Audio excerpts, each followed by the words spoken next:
I was invited to be headmistress of a large international school in Rome. So I had always made pasta as a small child with my mother, but it was always just for family pleasure.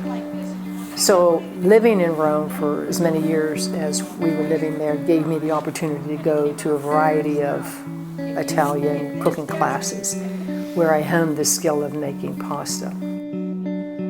It's not just the Italian pasta, it's the entire cultural environment. And the classes that we have at our shop try to mimic and mirror that experience with the antipasti, with the biscotti, with the foodstuffs that we serve. That would be a typical experience that you would have in Italy.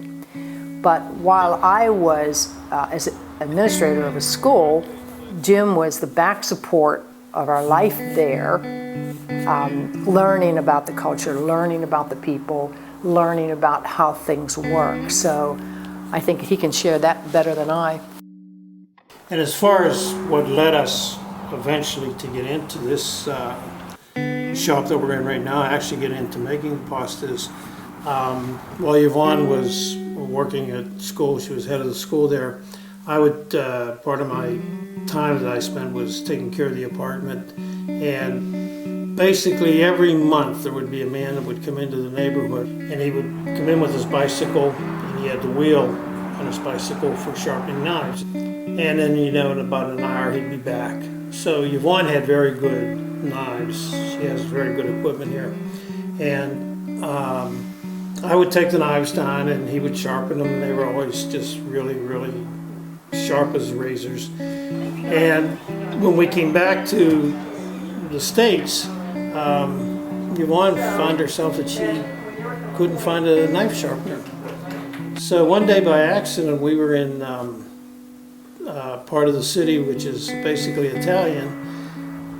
We were talking to this woman and said, you know, do you know anybody that sharpens knives? And she said, oh yeah, my husband, he's from Mario, he's from Calabria, he sharpens knives.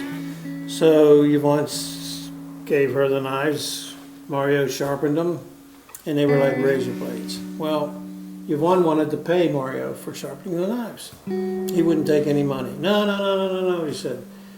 So Yvonne thought and remembered that we had some pasta in the back seat of the car. We were on our way to our son's, and she had made some pasta for him.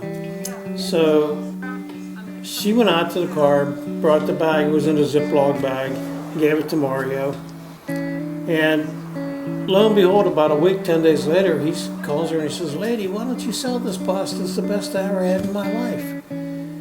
Well, we thought it was just a compliment.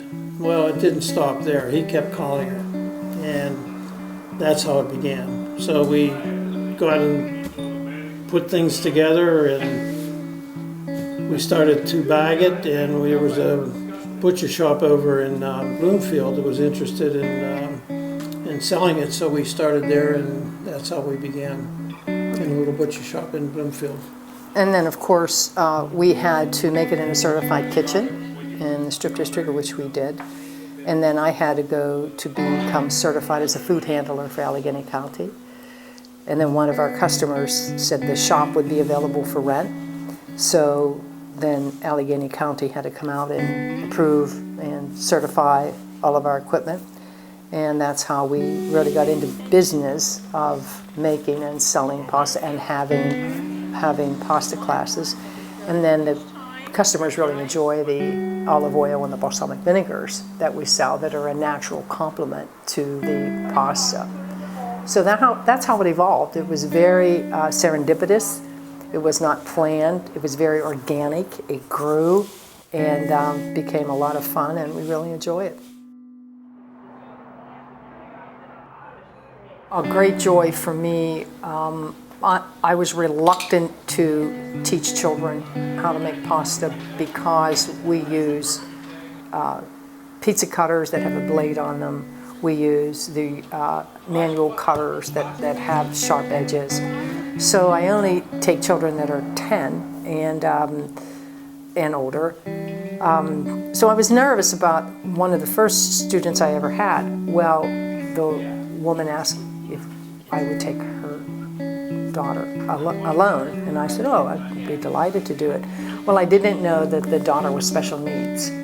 And she came in and she was so sweet. And it was such a joy to watch this girl move from her challenge to learning how to roll the pasta, cut the pasta, and enjoy the pasta. So that was a very memorable experience. And it just goes to show anybody, whether a child or an adult, but especially a child, the mother had the vision to say, you can do this. If you want to do it, you can do it. And she made the arrangements. That's how they knew her. They knew her. They were looking for the first head of Right now, we really want to keep our pasta exclusive and handmade, and we are the only ones that are making it, and we enjoy it and we love it, and would never want to see it be mass-produced or produced in a way that I would lose control of the ingredients and the quality of the pasta.